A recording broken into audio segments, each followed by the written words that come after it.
Hi folks, Miss Roll here. These are the special groups on the periodic table part 2 notes. So if you haven't done part 1 first, you should do that first.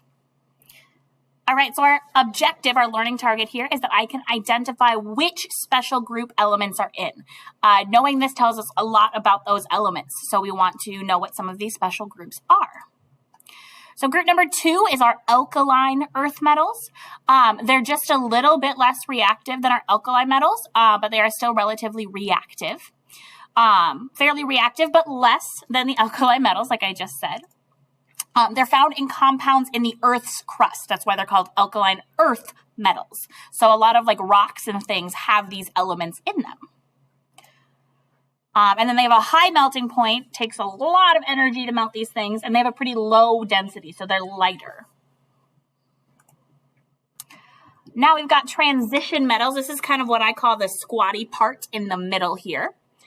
These are all the transition metals. Like it says, they're in the middle of the table. They're less reactive than other metals, so these ones don't want to react as much for a variety of reasons. They're very bendable. They form colored compounds when you mix them with other elements, and they have a very high melting point. Again, it takes a lot of energy to melt these. So you'll see a lot of the metals we're familiar with, iron and nickel and gold and silver and all of those sorts of things here in our transition metals. Now we have the inner transition / rare earth metals. These are the part that kind of get taken out of the center of the table and shoved at the bottom. Otherwise, the table would be really long. But these are the 2 rows there at the bottom. They're very rare. A lot of them have very, very tiny amounts that exist, or we actually have to create them, basically. They are silver or gray in color.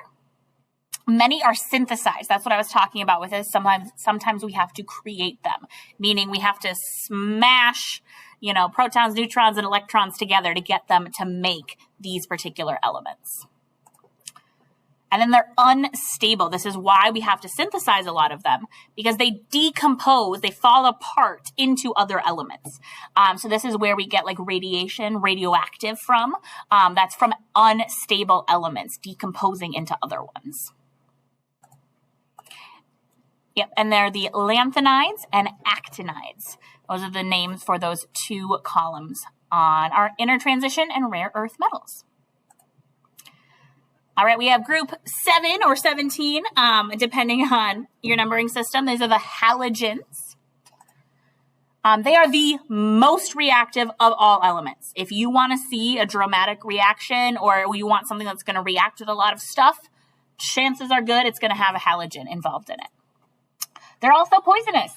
Chlorine gas was used in World War II. Not good stuff, so you got to be very careful. They are found in acids, so hydrofluoric acid, hydrochloric acid. Again, because they're so reactive, they form really good acids. And then they have low melting points. So a lot of these are liquid or gas at room temperature. Let me go back. So very low melting points for those. And then we have the noble gases, group 8 or 18, again, depending on your counting system. These are unreactive because they're stable. When we talked about ions, we mentioned how atoms want to be happy, and they're happy when they've got that full outside shell. Well, this whole group has a full outside shell, meaning they don't want to react with anything. They've got the electrons they want, and they don't want to change.